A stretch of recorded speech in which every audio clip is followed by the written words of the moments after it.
I think it was called something dialogue or something, if I'm not Art of mistaken. Dialogue. Art of Dialogue. So here we go.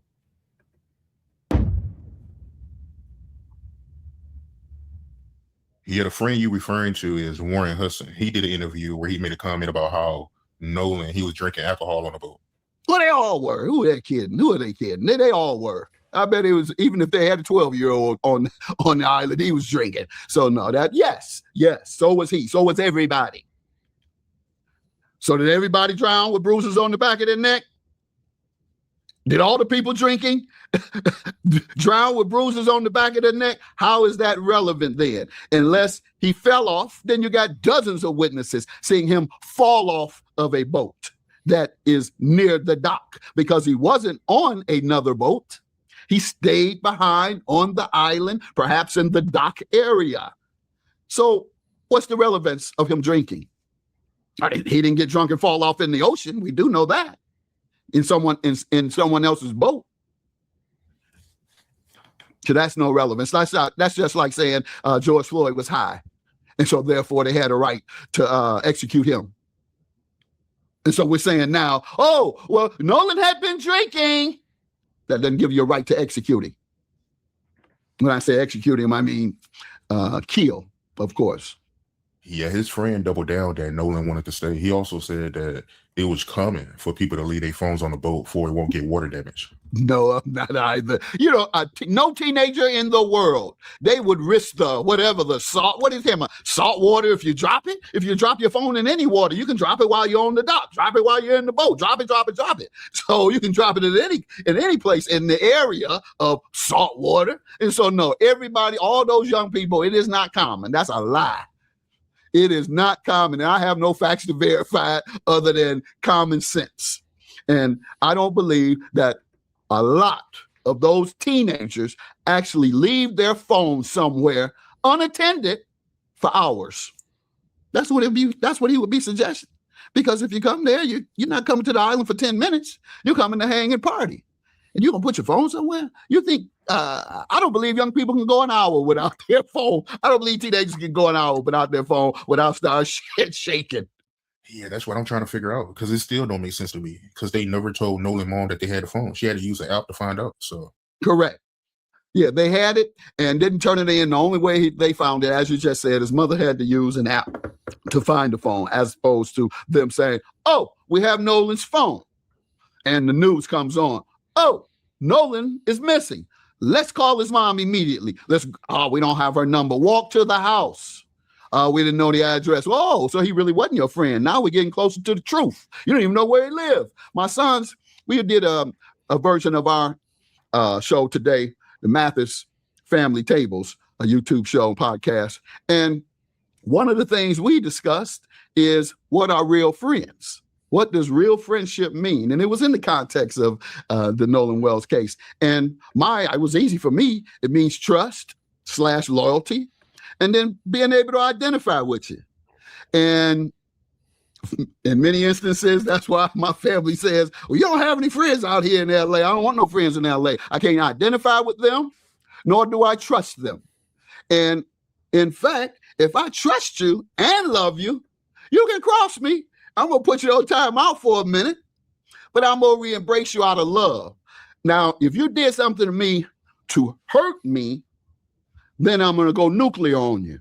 But if you did something to help yourself, but not hurt me, I might give you a pass if you're a loved one. But if your objective was to hurt me, I got to hurt you 10 times over. So I say that to say, were they his real friends? Should he have trusted them? Should he have been loyal to them?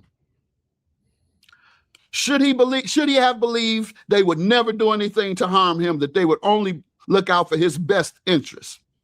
Probably not. He probably didn't know him that well enough to put that type of trust and faith in them. Yeah, he also said that he told the United States Coast Guard and Nolan's mom that he was missing. You call the Coast Guard, and you don't call his mother first. You call the Coast Guard. I mean, these are teenagers. This isn't like these are middle-aged people who, yes, you are a responsible enough person. Okay, I'll call the Coast Guard, and I know how they operate, and I know how to communicate with them, and I know the questions they're going to ask, and I know the answers to give. No, you are a teenager. You need an adult to handle those situations, and you need a trusted adult that you go to. You go to either your own parent, you call. You say, Mama, my man is missing. Nolan is missing. What do we do? And they say, call 911 and have you call his parents. Maybe he called them. Well, no, we have his phone. Oh, he left his phone? Yeah, he left his phone. Why did he leave his phone? That's what would have happened. Would you call the Coast Guard if you're a teenager and your man ends up missing? Would you call the Coast Guard first? Or would you call your parents and say, what do I do? He's speaking facts. He's speaking 100% facts. Because even as an adult, there's moments that you'll call your mom, your father, or to let them know what has happened, even before you call 911. Like, he's speaking facts today. Tell him, Judge Mathis. Or call his parent and say, what do I do? You're a teenager. You're calling somebody close and informed. Somebody close that you can trust and is informed and that's close to him as well. And they didn't do that. Instead, as you say, they called the Coast Guard and told them what? How did they know? How long was he missing? Had they found the body? What'd you call the Coast Guard for? What'd you call the Coast Guard for? He told you he was going to be left behind. Did he have a curfew? Did he tell you he was going to be this amount of time? Why is it that you felt the need to call the Coast Guard at any point before he had been found drowned? There was no need. My man partied. Oh, he must have spent the night with her. Oh, man, Nolan getting it in. Shit, we might not see Nolan for a couple of days. Such and such and such and such. Nah, that's how you feel. If you trusted everything is all right with your man, it's only if you think something is wrong that you determine you need to call the authorities. Late what? Late what? Late from what? They don't know when he's coming back. He didn't tell them I'm going to be back at such and such time. He told them I'm staying. They claim that he said, I'm staying back with this woman. If you stand back with a woman, come on now. A teenager, you ain't giving your boys when you're going to get back. You're going to say, I'll see you when I see you. Hopefully it's tomorrow afternoon. After we do what we do. That's the mindset of a teenager staying behind and his boys going forward, knowing that their boy has been staying behind with his woman. But once again, the woman they claim he stayed with, her sister or best friend, said they only saw Nolan in passing. So there you have it, man, from Greg, Judge Mathis, man. He didn't even need, he just giving you pure common sense. That's it, all of it. He just giving pure common sense on like he's giving you clear common sense of the perspective that people can have. Yeah. And common folk can have the same perspective, you know. And everything he said is like, is what would you, as a person outside of law enforcement, as an everyday citizen of this United States or whatever state you live in, that is like, to me, like a normal thought process. What he said was full of common sense. There's nothing, something is off, something is wrong.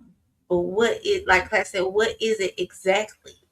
And that's what's missing, the exact thing that happened. You know, forget the boat, forget the call, forget all of that. What happened between those times that the last person at time that Nolan was seen by somebody, for sure, no, like, oh, it's 7:35. There go Nolan Wells. You know, that's the last time I seen Nolan was about 7:35. And when he was unfortunately found 2 days later. So Miriam said Judge Mathis is always laying down the truth. You know. He does have common sense. So that's what's missing, those hours after his friends supposedly left him on this island, and whoever it was, the last person that laid eyes on him, and the time that when he was found. That's the part that's missing. Penny said money and privilege operate from protection and fear not concern and love. Silence is the best defense once the evidence has been collected. Yeah, that's what we're witnessing right now, Penny. Silence, straight silence. Mm-hmm. said, Hey, Mrs. B. "What's up, V?" She said, "Come here." I said, "Common sense." Yeah. They used to say common sense ain't too common. Mhm. Where I grew up, it ain't too common. So yeah, there you have it, man. You had Judge Mathis. I thought he gave a great take on it, like just from like a person who even didn't need all the details, right? Didn't need to talk about the recording that leaked. Didn't need. This is just what I'm doing, piecing it together in my thought process if I was a teenager or a young adult. That's Mhm. all he did. He broke it down to the dumbest form of like, hey, all right, let's take out all that. Yeah. Not one time did he mention race or anything. All he said was, boom. My Mhm. homeboy going to get some cheeks tonight. Oh yeah, yeah. You know what I mean? Like you're not in a panic. You're not in a worry. You know what I Yeah. mean? If Like I, if I was in that situation, I would be like, I would be on a boat out to Horn Island at night, going out there trying to find. Why didn't they go back out there? Did law enforcement tell them not to go back out there? I well, can't. I no, don't know. no, that wouldn't be correct because that wouldn't protect Warren's lie. Because on Tatum's show, Warren said they went back out. Remember that morning, and the police then told them to go back. I would have went out there that night. Yeah. Somebody would have drove. I would have took somebody's boat. If nobody